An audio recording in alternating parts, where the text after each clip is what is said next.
Olá, iniciamos hoje uma série de devocionais da Semana da Ressurreição, intituladas Salvos pela Cruz. A Escritura trata de forma ampla e consistente da morte de Jesus Cristo como substitutiva, propiciatória e satisfatória, embora use diferentes termos e imagens para expressar essas verdades. Um dos textos mais claros é Isaías 53, versos de 4 a 6. Parte desse texto diz: certamente ele tomou sobre si as nossas enfermidades, o castigo que nos traz a paz estava sobre ele. O sentido é claramente o de substituição penal. Ele sofre o que é devido a outros, em lugar de. Um outro texto é 2 aos Coríntios, capítulo 5, verso 21. Ali diz que aquele que não conheceu o pecado, fez pecado por nós. Indica que Cristo assume a posição de pecador em favor de, em lugar de. Então, há suficiente prova na Escritura de que Cristo Jesus se entregou a uma morte de cruz no lugar do homem que é culpado diante de Deus, para satisfazer a justiça divina e manifestar a graça de Deus aos homens. A primeira devocional da série Salvos pela Cruz tem como título Satisfação ao Diabo. É um pouco estranho, principalmente em nossos dias, mas você vai entender o porquê dessa expressão e não se confundirá, espero eu. A igreja primitiva acreditava amplamente que a cruz era necessária para derrotar o diabo, visto como tirano que escravizou a humanidade após a queda. Embora baseada em ensinos apostólicos, essa ideia foi por vezes exagerada, levada a extremos por alguns pais da igreja ao descreverem o poder satânico e a forma como Cristo o superou. Nos primeiros séculos, alguns pais da igreja, imprudentemente, desenvolveram a ideia de que a humanidade estava cativa de Satanás e que Cristo seria um resgate pago ao diabo. A cruz seria uma espécie de troca. A premissa era de que a humanidade, ao pecar, tornou-se propriedade legal do diabo e Deus precisou pagar para nos libertar. Os principais proponentes dessa teoria foram Orígenes de Alexandria, Gregório de Nissa e Santo Agostinho. Orígenes, no século III, foi um dos principais defensores da ideia de que a morte de Jesus foi um pagamento direto ao diabo. E segundo ele, o diabo tinha direito legal sobre as almas humanas devido ao pecado. Então Deus ofereceu o sangue de Jesus como resgate. O diabo aceitou a troca, mas não percebeu que não conseguiria reter Jesus sob o seu domínio. Orígenes diz ter sido esse o erro do diabo. Gregório de Nissa, no século IV, usou a metáfora da pescaria para explicar a vitória de Jesus. Segundo ele, a isca era a humanidade de Jesus e o anzol a sua divindade. E o diabo, como peixe, tentou engolir a humanidade de Cristo na cruz, mas acabou fisgado pela divindade oculta, perdendo assim o seu poder. Já Santo Agostinho usou a metáfora da ratoeira de modo similar aí. A cruz de Cristo, então, foi a ratoeira montada para o diabo. O sangue de Jesus foi a isca. O diabo, ao tentar destruir Jesus, caiu na armadilha divina e perdeu o direito que exercia sobre os homens. É claro, isso levanta sérios problemas, né? Teria Satanás direitos legítimos sobre a humanidade? estaria Deus subordinado a uma negociação? Deus enganaria Satanás? E outras questões mais certamente seriam levantadas. A teologia posterior, e especialmente a partir de Anselmo, no século XI, criticou essas visões e apontou dois motivos principais. Primeiro, o poder excessivo aí dado ao diabo. Parecia que Deus devia algo a Satanás ou que precisava jogar conforme as regras dele. Outra questão é o engano divino, essa ideia de que Deus precisou enganar o diabo com um disfarce, nessas questões que nós levantamos. E isso era visto por alguns como indigno do caráter de Deus. A reforma protestante desenvolve isso em termos de substituição penal. Cristo satisfez a justiça de Deus e não demandas do diabo. Teólogos reformados rejeitam firmemente essa teoria de um resgate ao diabo. João Calvino diz que Satanás não é alguém a quem devamos algo, ele é usurpador derrotado.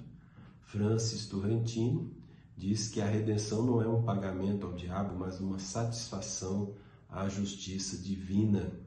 E John Owen diz que a cruz é um ato judicial de Deus e não uma negociação com o inferno.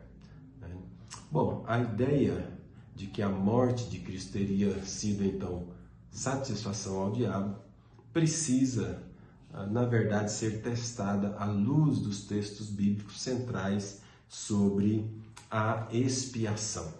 A questão então é: a quem a Escritura dirige o sacrifício de Cristo? Temos então alguns textos, por exemplo, Efésios capítulo 5, verso 2, diz assim: Cristo nos amou e se entregou por nós como oferta e sacrifício a Deus. O texto diz bem claramente que o sacrifício não é oferecido ao diabo, mas a Deus. Ele se entregou por nós como oferta e sacrifício a Deus, não ao diabo. Outro texto que podemos olhar é o de Hebreus capítulo 9, verso 14. E o texto diz assim: Cristo a si mesmo se ofereceu sem mácula a Deus, ou seja, sem pecado, sem culpa. Ele se ofereceu a Deus, não ao diabo, mas a Deus. O destino do sacrifício está explícito no texto, a Deus, não ao diabo. Podemos também olhar para Romanos capítulo 3, versículo 5, e o texto diz: a quem Deus propôs como propiciação pela fé no seu sangue. A propiciação, isso nos remete ao Antigo Testamento. Por exemplo, o texto de Êxodo capítulo 25, verso 17, ali trata-se do propiciatório, que significa aplacar a ira. Ali era o lugar onde a ira de Deus era satisfeita. E aqui vemos algo crucial nisso. O sacrifício de Cristo satisfaz a justiça de Deus e não de Satanás. É a propiciação, é a satisfação da justiça, não de Satanás, mas de Deus. Outro texto que podemos olhar é o de Isaías, capítulo 53. Nós lemos alguns versículos no início, mas agora leremos o versículo 10. O versículo 10 diz: todavia ao Senhor agradou moê-lo. Então, essa palavra agradou significa uma vontade deliberada. Então, foi da vontade de Deus, moê-lo, ou seja, torná-lo sacrifício. Então, o sofrimento do servo, que é Jesus Cristo, está dentro do plano divino e não de forças externas. Um outro texto que ainda podemos observar é o de Hebreus, capítulo 10, verso 12. que diz: mas este, havendo oferecido para sempre um único sacrifício pelos pecados, né? Então veja que o sacrifício é único, definitivo e eficaz, né, diante de Deus. No sistema sacrificial do Antigo Testamento, todo sacrifício era oferecido a Deus e nunca ao povo ou alguma outra entidade, né? Então, vimos aqui alguns textos que nos ajudam a compreender biblicamente a quem era oferecido os sacrifícios ou as ofertas que eram colocadas ali diante do altar. Eram oferecidas a Deus. Então, o sacrifício de Cristo na cruz, ele foi substitutivo, ele foi propiciatório, né? Para quem? Ele foi oferecido para Deus. Ele foi uma satisfação a Deus e não ao diabo. Essa teoria de que foi satisfação ao diabo, ela é problemática, né? E ela erra em 3 pontos centrais. Primeiro, ela superestima Satanás. Ela coloca o diabo como alguém com direitos legais sobre a humanidade. E a Bíblia diz que ele é, na verdade, ladrão, né? João 10:10 nos diz isto. Ele é usurpador, ele não é credor legítimo. Ele veio para roubar, matar e destruir. Segundo, essa teoria distorce o caráter de Deus. Implica que Deus negocia com o mal. Isso não é verdade. Implica que Deus engana o diabo. Deus não é enganador. Deus é justo. Ele não precisa negociar com a sua criatura. E também implica em ignorar o verdadeiro problema, porque o maior problema do homem não é Satanás. O maior problema do homem é Deus, porque é a santidade de Deus, é a justiça de Deus e a sua ira contra o pecado. É a justiça de Deus porque o homem é culpado diante de Deus, porque ele infringiu a sua lei. É a ira de Deus contra o pecado, porque Deus está irado contra o pecado, contra o homem por causa do seu pecado. Então, o ensino bíblico correto é que a cruz é substituição, propiciação e redenção. É substituição porque Cristo foi à cruz em nosso lugar, no lugar do homem pecador. É propiciação porque a ira de Deus é satisfeita lá na cruz. E a redenção porque na cruz o homem é liberto do poder do pecado e de Satanás. A conclusão que quero trazer é que a cruz de Cristo não foi uma negociação com o diabo. Não houve barganha com ele ali e nem pagamento algum a ele. A Escritura é clara, Cristo se ofereceu a Deus. O problema do homem nunca foi que o diabo tivesse direitos legítimos sobre ele. O problema sempre foi que o homem pecou contra Deus, contra um Deus santo, justo e reto. Satanás é inimigo, não credor.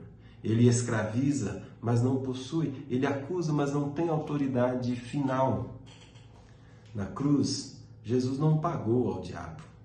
Ele satisfez a justiça de Deus, assumindo o lugar do homem e pagando no lugar deste.